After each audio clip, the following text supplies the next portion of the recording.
Olá, pessoal, tudo bem? Vamos para mais uma aula de tratamento de resíduos industriais. E hoje a nossa aula vai ser sobre normas gerais de amostragem e conservação de amostra.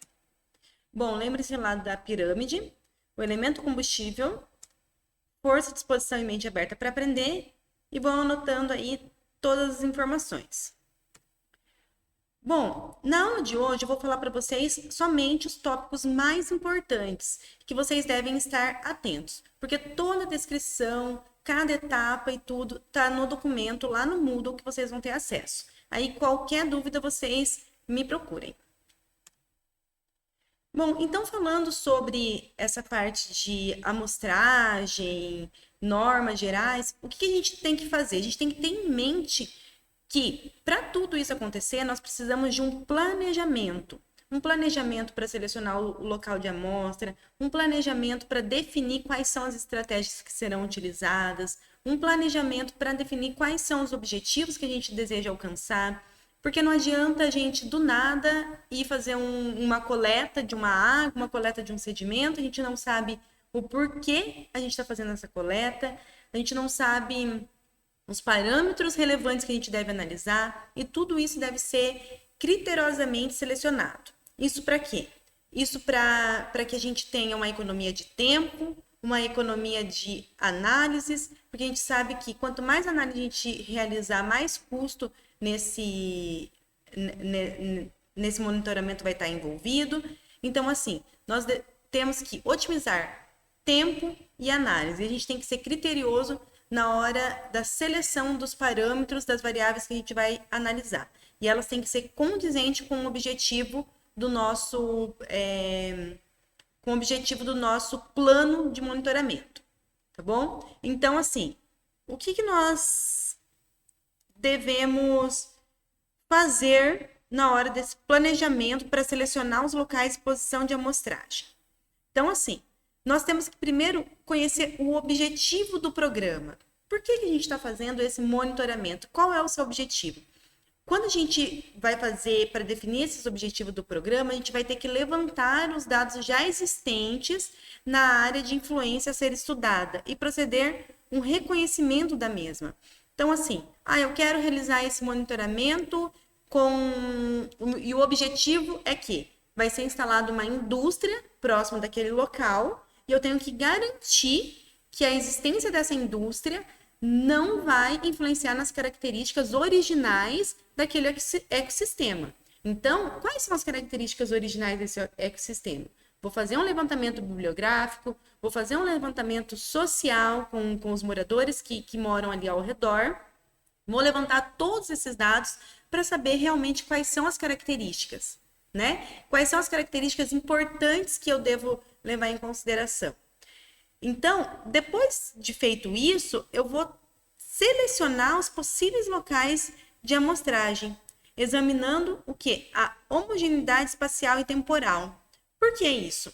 Porque se eu vou estar fazendo, por exemplo, uma análise numa água bruta, numa água de rio, qualquer ponto que eu for analisar não vai representar o todo daquele rio. Qualquer ponto vai representar somente aquele espaço. Então, primeiro assim, se eu estou querendo saber se a indústria que vai ser instalada ali vai influenciar naquele corpo hídrico, então eu tenho que primeiro saber o quanto, em qual espaço, quantos quilômetros que é possível aquela indústria refletir na qualidade daquele corpo hídrico. Tá bom, então já defini quantos quilômetros eu vou ter que fazer o estudo, definir uma margem. Eu sei que aquele corpo hídrico ele não é homogêneo. Nenhuma água bruta ela é homogênea.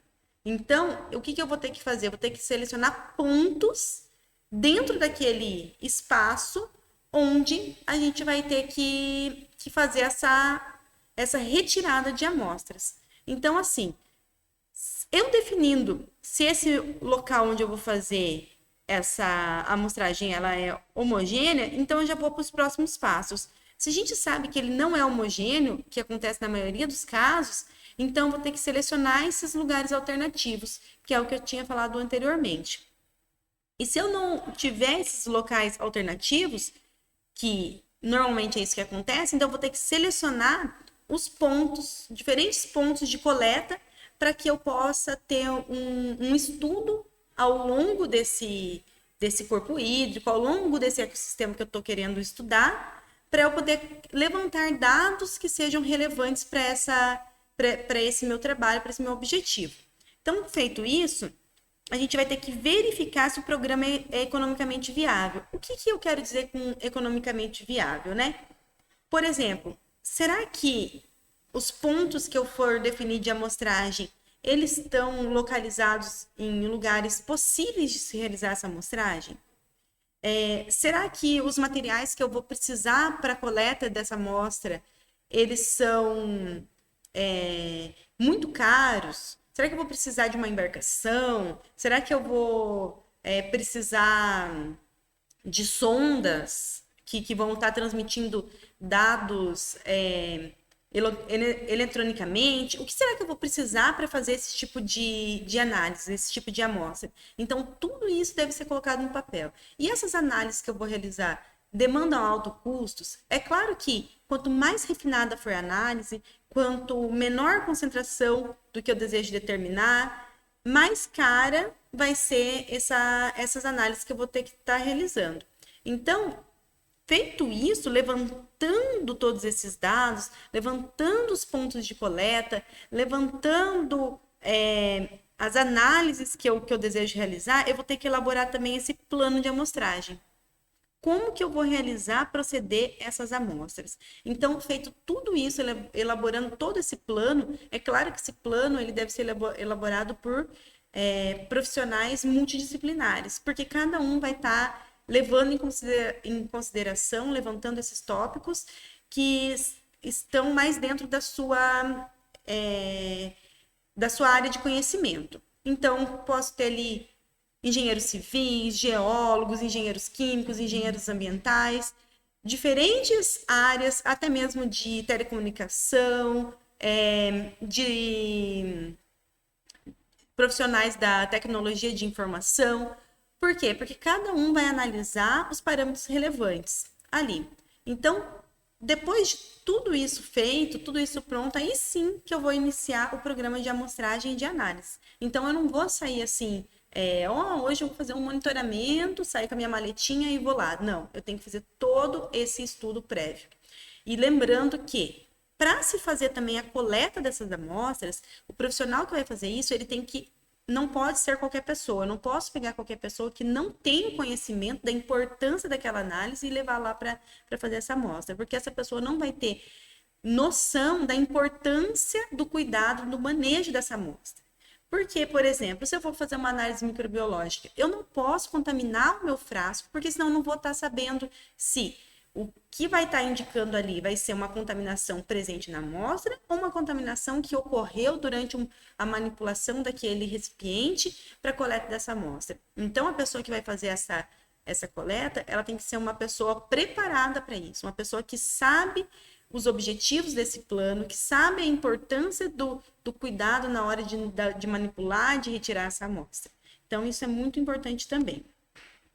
Então, agora, as principais etapas para o planejamento desse programa de amostragem, novamente, os objetivos devem estar claros. Vejam que aqui a gente está levantando novamente essa questão dos objetivos. Por quê? Porque muitas vezes a gente pega empresas, pesquisadores, fazendo um monte de análises que às vezes não tem um objetivo claro. Tá assim, vou coletar tudo, depois eu vejo o que eu faço com isso. Não, a gente não pode proceder dessa forma. Por quê? Porque isso significa custos, né? E às vezes eu vou coletar um monte de dados que depois, quando a gente vai ver o real objetivo, o real interesse daquele monitoramento, aqueles dados que a gente coletou, que a gente gastou, não servem. Então, a gente vai ter que fazer novamente.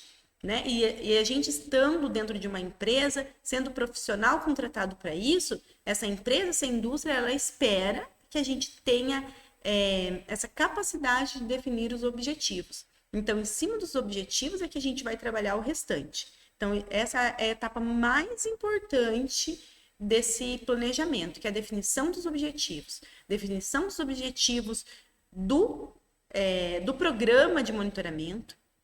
Então, definindo esse objetivo do programa de monitoramento, em cima disso eu vou ter que selecionar quais são os parâmetros que vão representar aquele objetivo, quais são os parâmetros que eu vou analisar, o que eu vou analisar? Vou analisar uma DQO, uma DBO, um pH, uma quantidade de sólidos, uma análise de metais, o que eu vou analisar? O que é importante, não é verdade? Então, a gente tem que deixar isso bem claro.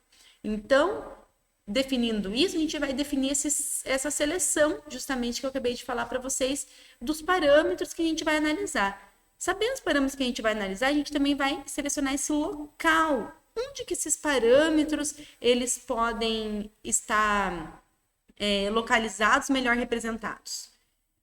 E também a gente vai ter que selecionar o número de amostragem e o tempo que a gente vai realizar essa amostragem. Então, quantas amostras a gente vai precisar coletar e durante quanto tempo? Conforme eu já falei para vocês, um programa de monitoramento ele é a longo prazo. Então, esse tempo, normalmente, ele vai ser bem longo, né? Para a gente saber o que? A gente já vai realizar esse monitoramento antes dessa implementação dessa atividade que vai estar sendo realizada, uma indústria, um processo de mineração, seja o que for, durante esse processo e depois, um longo tempo depois, para saber se essa atividade não está gerando ainda, não está causando danos, efeitos no meio ambiente. Então, feito isso, nós vamos precisar selecionar os métodos analíticos. E aqui é muito importante. Por quê? Porque dependendo do que a gente vai analisar, podem ser utilizados métodos analíticos não muito dispendiosos, né? E dependendo do que a gente vai analisar, a gente já vai ter que utilizar métodos analíticos mais caros. Então, novamente, a importância da gente determinar exatamente os parâmetros relevantes para aquele estudo que a gente está fazendo. Porque se a gente for analisar parâmetros que não vão ser relevantes depois para o nosso objetivo, dependendo, os métodos analíticos utilizados, eles podem ser muito caros. Então, a gente tem que deixar somente os parâmetros que realmente vão ser importantes naquela análise que a gente vai estar fazendo. E daí a gente vai precisar selecionar os equipamentos e métodos de coleta e preservação de amostras. Isso daqui é muito importante. O que a gente vai precisar? Primeiramente, quando a gente vai fazer uma coleta de uma amostra, a gente tem que saber qual é o tempo máximo que a gente pode conservar aquela amostra até levar ao laboratório que vai fazer aquela análise. Ou então, se a gente consegue levar alguns equipamentos que a gente consiga fazer essa análise na hora. Por exemplo, algum tipo de sonda que a gente pode fazer análise, vamos supor, de pH, de condutividade. Alguns parâmetros a gente consegue fazer na hora. Outros parâmetros a gente tem que levar essa amostra até um laboratório. Então, a gente tem que ter no nosso plano qual é esse tempo que a gente demora para a coleta dessa amostra e o encaminhamento dela para o laboratório. Porque tem amostras, por exemplo, que a gente tem que analisar no máximo em 24 horas, no máximo em 12 horas. Então, esse tempo que eu vou retirar essa amostra está condizente com essa análise, com esse tempo máximo que eu posso analisar essa amostra. Então, a gente tem que ter tudo isso anotado, porque também se a gente simplesmente ter os parâmetros e, de repente, onde a gente vai estar fazendo essa análise, essa coleta dessa amostra, num local de difícil acesso, onde eu demoro muito para chegar e para sair desse local, e essa amostra, ela passar desse tempo de análise, então, não vai adiantar. Então, a gente tem que ter isso em mente também. Tem que ter em mente também os materiais necessários para a coleta dessa amostra, quais os tipos de frascos. Por exemplo, uma mesma amostra, eu posso ter que coletar ela em diferentes tipos de frascos, por quê? Para análise de determinado parâmetro, eu tenho que armazenar essa amostra, muitas vezes, num frasco de vidro âmbar, porque ele não pode ter contato com a luz. Outra amostra não pode estar num frasco de vidro, ela tem que estar num frasco plástico. Outra amostra, muitas vezes eu vou ter que fazer uma adição de um ácido para a preservação dessa amostra. E esse ácido, ele vai interferir em um parâmetro, mas para a determinação do outro parâmetro ele é necessário. Então, isso é só para vocês terem uma noção que, no mesmo ponto de amostra, muitas vezes vou ter que coletar aquela mesma amostra, né, naquele mesmo ponto, só que em diferentes tipos de frascos, para determinados tipos de análise que vai ser realizado. E muitas vezes vou ter que adicionar naquele momento algum tipo de reagente que vai ajudar na preservação daquela amostra para futura análise. Então, tudo isso tem que ser levado em consideração. Algumas amostras vão ter que permanecer sob refrigeração para aguentar também esse prazo de validade para análise. Então, tudo isso tem que estar no planejamento, nesse plano de amostragem. E depois que eu fiz esse planejamento, eu também tenho que saber quais vão ser os métodos que eu vou analisar todos esses dados que eu vou obter. Porque um monitoramento, a gente vai ter o levantamento de muitos dados. Então, a gente tem que saber quais vão ser os métodos analíticos que a gente vai utilizar para fazer esse levantamento de dados, os métodos gráficos, os métodos estatísticos. A gente vai utilizar algum tipo de modelagem matemática para fazer a simulação desses dados depois, para fazer uma previsão futura, ou seja, eu levantei durante um determinado tempo um número de dados. Eu consigo fazer essa previsão, com esses dados eu consigo fazer uma previsão futura de um comportamento futuro desse meio ambiente, com essa atividade industrial, essa atividade de mineração instalada ali. Então, isso é um ponto muito importante, porque se a gente conseguir fazer essa previsão futura, projetar isso daí, isso é importante porque a gente vai, muitas vezes, eliminar alguns passos de amostragem, que também que reflete diretamente nos custos. Então, tudo isso a gente tem que ter em mente. Bom, para essa definição do número, por exemplo, de amostras que a gente vai coletar, a gente tem uma estimativa inicial desse número de amostras dado por uma equação. Vale lembrar que isso aqui é só uma estimativa inicial, para a gente ter uma base de como a gente vai começar esse plano de amostragem, tá bom? Então, essa equação, ela diz assim, que o número de amostras, ela vai ser feita pela multiplicação entre esse fator T, que é da distribuição de T de student, para N-1 grau de liberdade e um determinado limite de confiança. Geralmente, esse limite está entre 90% e 99%. E para uma primeira estimativa, a gente vai usar lá os graus de liberdade infinito lá na tabela de T de student. A gente também leva em consideração o S, que é uma estimativa do desvio padrão característica da medida. Então, esse desvio a gente vai obter muitas vezes por meio de dados na literatura. E I seria a incerteza desejada, que eu quero nesse meu programa, nessa minha amostra. E o alfa é o nível de confiança. Então, vamos lá para o exemplo para ficar um pouco mais claro como utilizar essa equação. Então, vamos dizer assim que a gente deseja estimar a média anual de cloreto com uma incerteza de 5 miligramas por litro. Então, vamos dizer que a gente tem lá um determinado ponto de amostragem e eu quero determinar a média anual desse cloreto naquele ponto. Então, quantas amostras eu vou ter que coletar, né, para eu conseguir determinar essa média anual com essa incerteza de 5 miligramas por litro de cloreto e com um nível de confiança de 95%, a gente supondo que o desvio já obtido por meio de estudos preliminares é de 10 miligramas por litro. Então, a gente primeiro vai fazer uma estimativa do alfa, né? Já que a gente tem essa incerteza de 95%, então a gente faz que quem seria o alfa? A gente vai pegar o 100%, né, fazer uma média, né, aritmética ali do 100% com 95%, a gente vai obter esse alfa de 0,025 para a gente entrar lá na tabela do T de student. Então, com esse alfa de 0,025, né, a gente vai lá nos graus de liberdade infinito na tabela de T de student. A gente vai obter esse valor de T de student igual a 1,960. Com isso, nós vamos entrar lá naquela equação que foi mostrada anteriormente para vocês. Então, T de student é 1,960 vezes 10, que é aquele valor do S já definido por estudos preliminares, e o desvio que nós desejamos é de 5 miligramas por litro no caso desse estudo. Então, aqui nós vamos obter que seriam necessários para essa média anual a coleta de 16 amostras.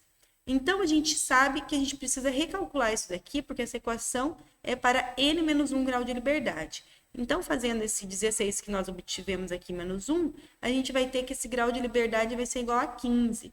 Então, dessa forma, a gente precisa entrar novamente lá na tabela do TDStudent. Então, entrando lá com alfa de 0,025, novamente aqui. E agora, com TDStudent igual a 15, nós vamos ter esse valor de 2,131. Então, dessa forma, entramos novamente lá na equação com esse valor de TDStudent aqui. E nós vamos obter que é necessário, na verdade, 18,2 amostras. Esse número de 18,2 não é possível, a gente não consegue fazer uma amostra quebrada. Então, a gente sempre arredonda para mais, mesmo que aqui é 18,2. O natural, o instintivo seria a gente arredondar para 18. Mas lembrando que número de amostras a mais nunca é demais, né? Mas se a gente fizer menos amostras do que necessário, aí às vezes pode dar problema. Então, a gente arredonda sempre ali para mais. Então, isso daí a gente vai ter uma estimativa inicial de quantas amostras a gente teria que coletar no intervalo de um ano ali, né? Para a gente obter essa incerteza que a gente quer nessa amostra, que seria essa incerteza de 5%. Gente, então todo o material, descrevendo cada etapa, todo o processo certinho vai estar lá para vocês no Moodle. Eu quis só chamar a atenção de vocês para os pontos importantes dessa parte, que seria essa caracterização, esse processo de amostragem. Espero que tenha ficado claro e qualquer dúvida eu estou à disposição.